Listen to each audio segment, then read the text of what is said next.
What's up guys, Dakota from CGL Fishing here, and in today's video I'm going to give you 7 tips about the one topic that I can honestly say I think I'm probably an expert at when it comes to fishing, and that is fishing with babies and toddlers. So stick around, I'm going to give you guys the essential information you need to be successful fishing with your little one.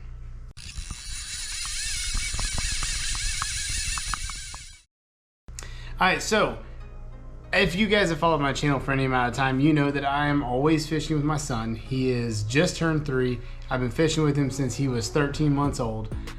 He's been out with me a lot, and over that time I've really got a lot of experience and a lot of things that I've done to make it easier to keep fishing with him. So I really just want to go over some of those tips with you so that if you may be new to having a kid, or you're going to have one soon, or maybe you've had one for a while and you've been overwhelmed by the idea of fishing with them, maybe this will help you out. Because I was overwhelmed at first, and it actually took a while before I started fishing with him, 13 months.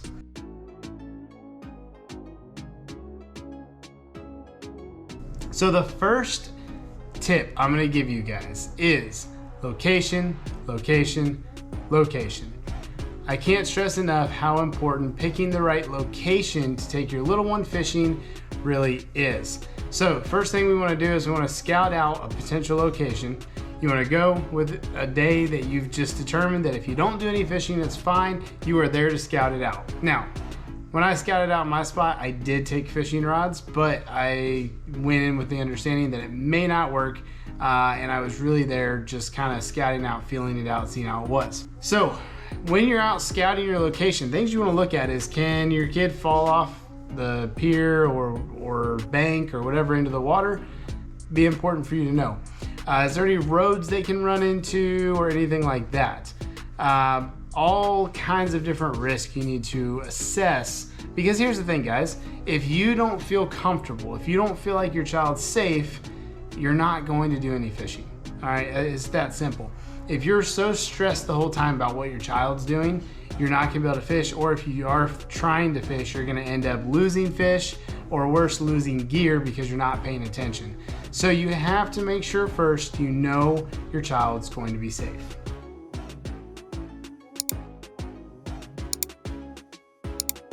All right, tip number 2.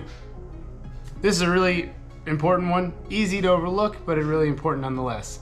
Bring protection. And I don't mean the kind of protection that would have stopped you from having a kid in the first place. I mean the kind of protection that stops your kid from getting sunburned, okay? This is a little easier for me because I am really fair-skinned and I burn really easy.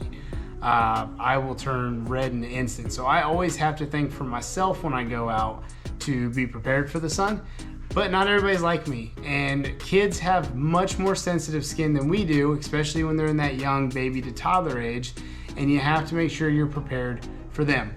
I will say that in the beginning, I did have a couple times where my son got a little bit sunburned because I wasn't prepared for how his skin was even more sensitive than mine.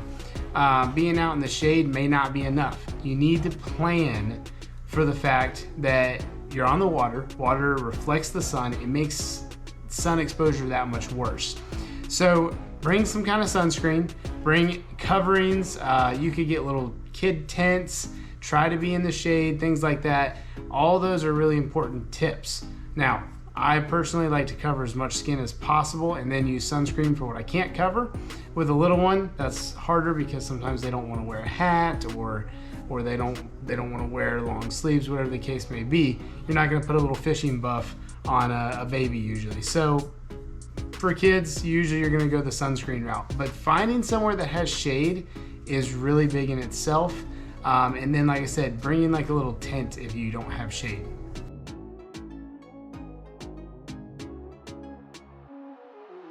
All right, number 3, pack it in. How are you getting all of your gear from the car to the fishing spot? Depending on the kind of fishing you're doing, this could be really easy, could be really hard.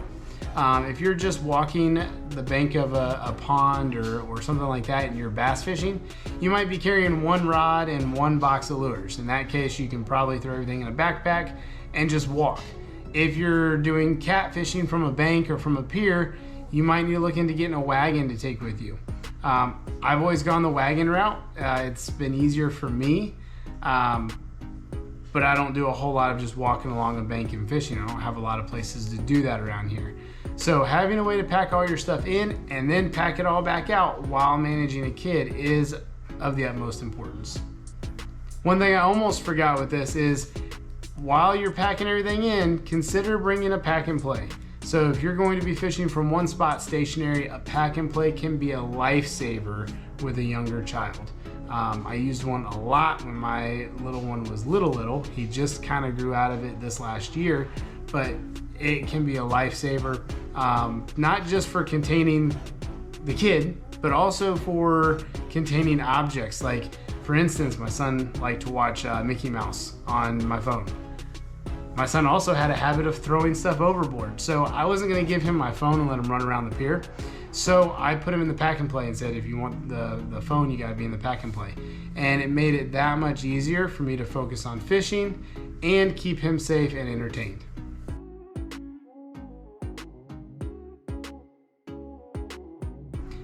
Tip number 4, bring food, water, and Mickey Mouse. All right, so if you're going to be out there for a while, you need a plan to stay hydrated, especially in these warm months, and you're going to be under the sun like we already talked about. Hydration is of the utmost importance. And again, it's even more important for your little one than it is for you.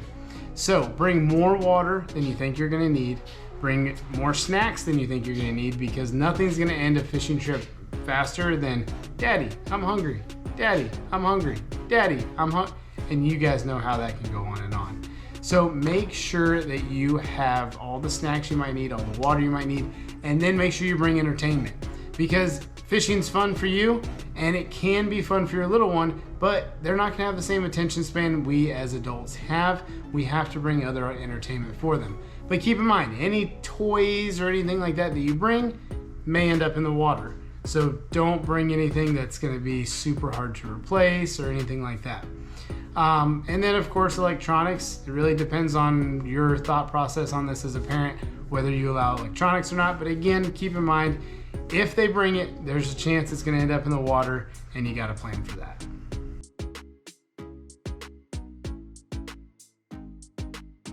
All right, tip number 5, plan for the type of fishing you want to do and how you're going to handle your catch. This seems like something you should be doing anyway, but it becomes even more important when you have a little one with you, because if you're, for instance, pier fishing and you catch a big fish, what are you gonna do, right? One thing I struggled with originally was I had to walk every big fish I caught down to the bank. Part of that was I never really expected to catch anything too big, and then when I did catch one big, I was like, oh my gosh, what do I do? And so I ended up having to walk it down to the bank, which meant that the little one had to come with me. And that was tough. He's in a playpen. At first, he didn't even walk. So that was really tough. So you have to plan for those things.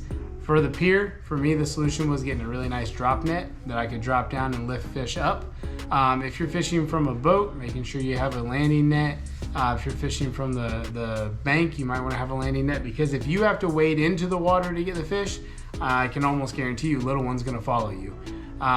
So just plan for the type of fishing you're going to do and how you're going to deal with your catch.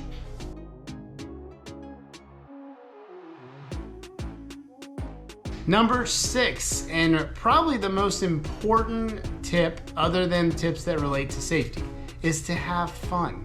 If you do not have fun, your little one's not going to have fun, and then you're going to have even less fun because you have a miserable little one with you.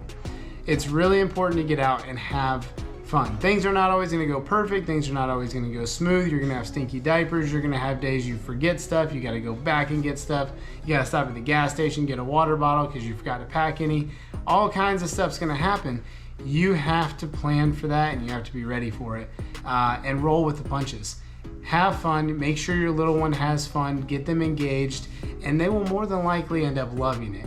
The time that you get to spend with them is second to none. It's the most important thing, and they will grow up to love that if you have fun with them.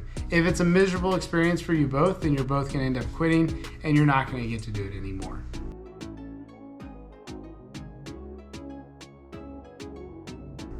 And last but not least, Tip number 7, good luck with bathroom breaks. I got nothing on this one. I haven't figured out how to do this one yet or how to make it easier. So if you got any ideas, let me know. Yeah.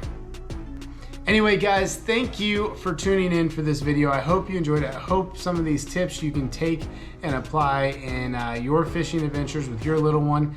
Get out there and have a good time. Get kids outside, get them on the water, pass on the passion for fishing to the next generation, pass on that chance to be out in God's creation and enjoy the outdoors, enjoy catching fish and seeing things, and it's incredible, right?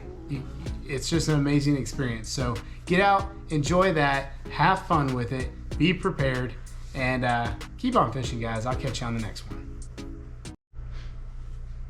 What's up, guys? Dakota from CGL Fishing here. Today's video, I'm going to give you 5, help if I knew the number of tips I had.